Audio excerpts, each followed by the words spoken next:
JPSC अभ्यर्थियों का आंदोलन 32 दिन का सफ़र पूरा कर चुका है।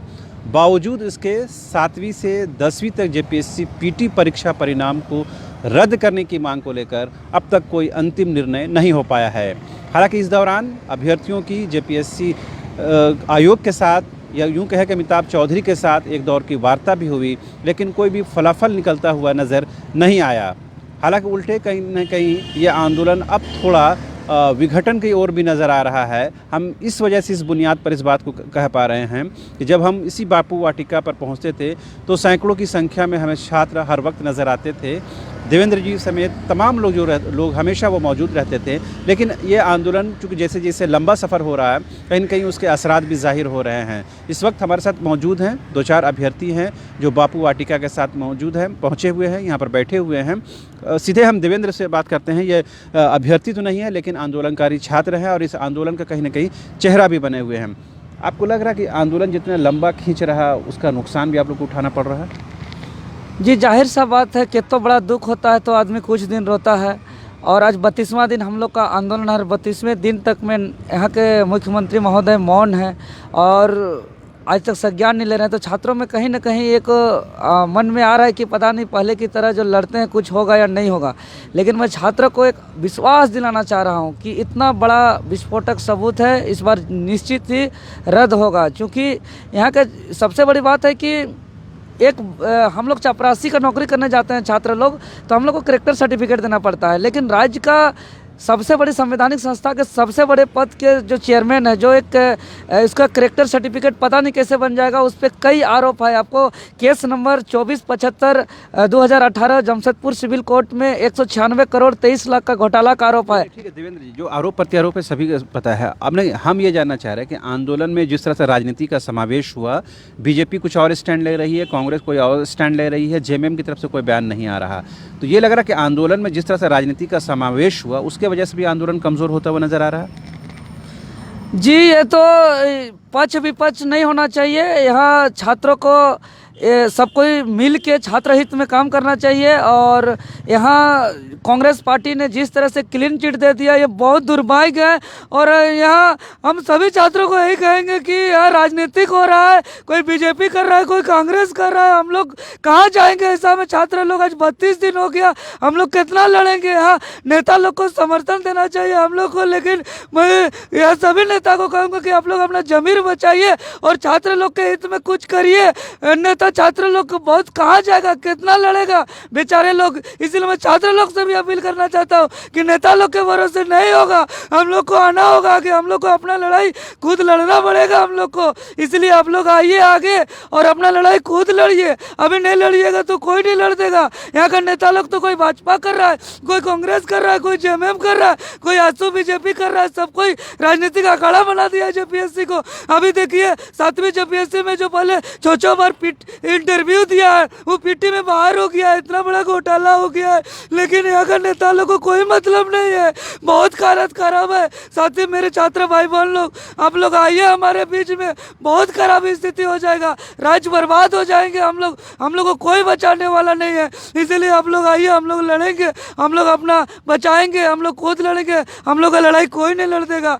सब यहाँ राजनीति करने में लगा हुआ है। तो देवेंद्र जी, ये जो आपके आंसू निकल रहे हैं, ये क्या इस वजह से है कि जो अभ्यर्थी हैं वो खुलकर सामने नहीं आ रहे हैं, या इस वजह से है कि आंदोलन का अब तक कोई अंजाम नहीं मिला आपको? नहीं, अंजाम भी नहीं मिल रहा। अभ्यर्थी तो साथ में जितना थे आ ही रहे थे, लेकिन कितना आदमी लड़ेगा? मुख्यमंत्री महोदय को संज्ञान नहीं ले रहे हम, उसमें बहुत हमको आहत है। और यहाँ के कांग्रेस पार्टी, बीजेपी, जेएमएम, आसू लोग अपना अपना राजनीति कर रहे हैं, सब पार्टी पॉलिटिक्स कर रहे हैं। यहाँ किसी को जमीर नहीं है नेता लोग का, यहाँ किसी का बहुत हालत खराब है। इसलिए छात्र लोग भी धीरे धीरे टूट रहे हैं। टूटना नहीं है मेरे छात्र भाई बहन लोग, आप लोग आइए। बहुत स्थिति खराब हो गया है, इतना स्थिति कि ज़्यादा नंबर लाने वालों को देखिए यहाँ फेल हो गया है, कम नंबर वाला को पास कर दिया गया है।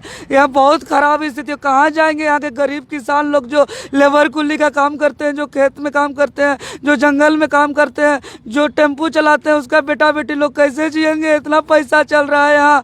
आप लोग जो है कि सब पैसा से सब सीट बेच दे रहा है। हम लोग का खाने का पैसा नहीं है, हम लोग क्या करेंगे? कहाँ से पैसा लाएंगे? हम लोग की किसी तरह से दाल रोटी चावल हम लोग खाते हैं, मेहनत करके पढ़ते हैं, कैसे बहुत मुश्किल से रहते हैं, सब सीट बीत जा रहा है। इसीलिए एक बार आखिरी लड़ाई लड़ना होगा सब छात्रों को, इसीलिए आंदोलन को बचाना है हम लोग को और सबको। क्या लग रहा है देवेंद्र जी, जो आपके ये आंसू हैं, ये आंसू क्या जेपीएससी के दाग को धुलने के लिए सक्षम है या आंदोलन को और धारदार बनाने के लिए और रणनीति अपनानी होगी? जी, हम लोग पे देखिए, सब देख रहे हैं कि कभी लाठी चार्ज हो रहा है, कभी झूठा मुकदमा हो रहा है, तो कभी हमला हो रहा है, फिर भी लोग सुन नहीं रहे हैं। लेकिन आगे हम लोग को गोली भी खाना पड़ेगा तो हम लोग खाएंगे, हम लोग मार देगा तो हम लोग कहीं नहीं पीछे हटेंगे, हम लोग जान दे देंगे, लेकिन हम लोग राज्य से इतना बड़ा भ्रष्टाचार नहीं होने देंगे। रणनीति बनाएंगे हम लोग, आगे और घेरेंगे, सब कोई छात्र लोग आएंगे, 24 जिला से आएंगे, मुझे विश्वास है सब जगह से आएंगे और मार्च उठान होगा। और जो है कि बहुत हम लोग आंदोलन करेंगे और जो है कि हम लोग छोड़ेंगे नहीं, चाहे जान चला जाएगा तो चला जाएगा, हम लोग को कुछ भी कर देगा ये लोग, लेकिन हम लोग पीछे नहीं हटेंगे। ये कचरा का डब्बा हो गया जेपीएससी, हम लोग इसको सब चीज करके हम लोग मर जाएंगे, मिट जाएंगे, लेकिन इसको हम लोग साफ करेंगे। यहाँ से अच्छे अधिकारी पदाधिकारी बनेंगे, ईमानदार लोग अधिकारी बनेंगे, तभी हम लोग का राज्य का सपना साकार होगा। नहीं तो यहाँ का जो गरीब किसान मजदूर लोग का भला कभी नहीं हो सकता। ये 7 दिसंबर को आप लोगों ने जो मुख्यमंत्री आवास घेरने का कार्यक्रम बनाया है, उसी के तहत है कि ताकि आंदोलन को और रफ्तार दिया जा सके, उसको अंजाम तक पहुंचाया जा सके। हम लोग राज्यपाल भवन भी घेराव करेंगे, आगे जाकर मुख्यमंत्री भी घेराव करेंगे, सब करेंगे। हम लोग आगे नहीं जहाँ मौका तो अलग झारखंड जैसा हम लोग लड़ेंगे, लेकिन हम लोग सुधार करेंगे।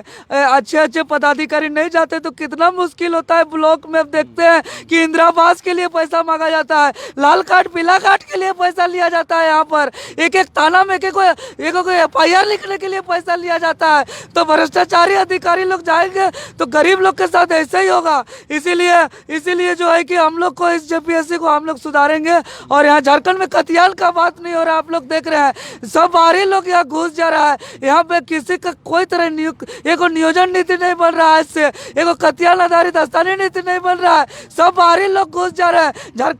झारखंडी लोग का बात भी सुना नहीं जा रहा है। कोई आवाज उठाते हैं तो हम लोग को मारा जा रहा है, पीटा जा रहा है, केस किया जा रहा है और जो है हमला किया जा रहा है। बहुत खराब स्थिति है, कैसा राज्य में हम लोग जी रहे हैं, कैसे जिएंगे ऐसा में। इसीलिए सबको आके हम लोग को लड़ना पड़ेगा। हम लोग को आपको क्या लगता है कि इस तरह के आंदोलन को और आगे बढ़ाने के लिए, जिस तरह अभ्यर्थी थोड़ी कम हो गए हैं, और लोगों को चाहिए, अभ्यर्थियों को चाहिए कि एकजुटता अपने का प्रदर्शन करें, ताकि कहीं ना कहीं जेपीएससी और सरकार तक मैसेज जाए?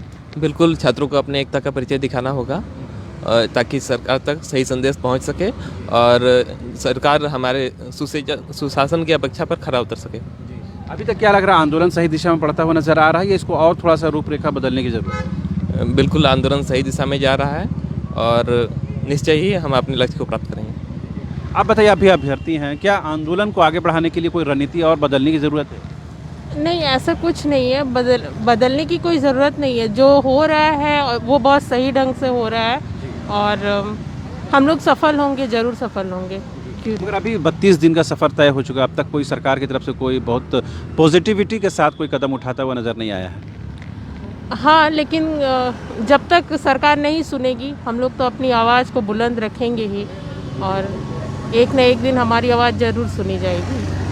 तो आपने सुना कि किस तरह से जो अभ्यर्थी हैं, चाहे देवेंद्र नाथ महतो जिसे आंदोलनकारी छात्र नेता है, तमाम लोग ये चाहते हैं कि आंदोलन का जो पर्पस है, जो उसका उद्देश्य है, उसको अचीव किया जाए। लेकिन जो पीटी परीक्षा परिणाम रद्द करने की दिशा में सरकार ने अब तक इस दिशा में एक कदम भी आगे नहीं बढ़ाया है। यही वजह है कि आंदोलनकारी छात्र कहीं न कहीं अपने आप को और आंदोलन के लिए तैयार करने के लिए विवश हो रहे हैं, मजबूर हो रहे हैं। उसी कड़ी के तहत आगामी 7 दिसंबर को मुख्यमंत्री आवास घेरने का कार्यक्रम जो है वो प्रस्तावित है। हालांकि उस पर अंतिम निर्णय होना बाकी है, लेकिन एक गंभीर विषय ये उत्पन्न हो गया है कि जिस तरह से शुरुआती दौर में, शुरू के ज़माने में अभ्यर्थी जो तमाम ज़िलों से यहाँ पर पहुँचते थे राजधानी रांची और इस बापू वाटिका के पास, उसमें थोड़ी संख्या ज़रूर कम हुई है। हम आंदोलन पर किसी तरह का कोई प्रश्न चिन्ह खड़ा नहीं करना चाहते, लेकिन जो नज़रों के सामने है उसको ज़रूर बयान करना चाहते हैं कि अभ्यर्थियों की संख्या थोड़ी कम ज़रूर हुई है। उम्मीद की जानी चाहिए कि और भी अभ्यर्थी जुड़ेंगे और अपनी मांगों को, अपनी जायज़ मांगों को लोकतांत्रिक तरीके से सरकार तक तक और आयोग तक पहुँचाने की कोशिश करेंगे। लेकिन जिस तरह से देवेंद्र नाथ महतो जैसा जो चेहरे बने इस आंदोलन में, उनके जो आंसू निकले वो इस बात की गवाही देते हैं कि आंदोलन को और धारदार बनाया जाएगा, उसे और तेज़ बनाया जाएगा, ताकि जो पीटी परीक्षा परिणाम को रद्द करने के लिए सरकार हो या विशेषकर आयोग हो, अमिताभ चौधरी साहब हो, तमाम लोग विवश हों और कहीं ना कहीं जो जेपीएससी अभ्यर्थियों की मांगों को सुना जाए। लेकिन अभी तक वो होता हुआ नज़र नहीं आया है। यही वजह है कि जितना लंबा आंदोलन खिंच रहा है वो सरकार के पक्ष में और यूँ कहें कि आयोग के पक्ष में जाता हुआ नज़र आ रहा है। कोई भी आंदोलन लंबा खिंचेगा तो जाहिर तौर पर उसमें कमज़ोरी ज़रूर आती है। ये अलग बात है कि अब जो राष्ट्रीय स्तर पर किसान आंदोलन चला वो 1 साल तक कंटिन्यू रहा, उस दौरान कई विघ्न पड़े, बावजूद उसके वो आंदोलन चलता रहा और उसका एक आउटकम, उसका एक रिजल्ट भी आया। लेकिन तमाम आंदोलन के साथ ये चीज़ नहीं जुड़ती है, जिस तरह से जेपीएससी आंदोलन के साथ भी हम लोग देख पा रहे हैं कि शुरू के ज़माने में जिस तरह अभ्यर्थी जुड़े उसमें थोड़ी अब कमी ज़रूर आ गई है। उम्मीद करनी चाहिए कि आने वाले दिनों में अभ्यर्थी अपनी मांगों को लेकर और मुखरता के साथ और लोकतांत्रिक तरीके से सड़कों पर उतरेंगे और अपनी मांगों को मनवाने की दिशा में आगे बढ़ेंगे। लेकिन फिलहाल आंदोलन थोड़ा कमज़ोर होता हुआ ज़रूर नज़र आया है। उम्मीद करनी चाहिए कि देवेंद्र नाथ महतो जैसे तमाम जो छात्र नेता है वो और मजबूती के साथ इस आंदोलन को आगे बढ़ाएंगे। तो फिलहाल फेसबुक लाइव से न्यूज़ बाइस्कोप के दर्शकों के लिए इतना ही। हमारी कोशिश होगी कि जेपीएससी से जुड़े जो भी आपको अपडेट्स देने हैं वो जल्द से जल्द आप तक पहुंचाए जाएं। तो मुझे और मेरे कैमरा पर्सन हृदय को दीजिए इजाज़त। नमस्कार।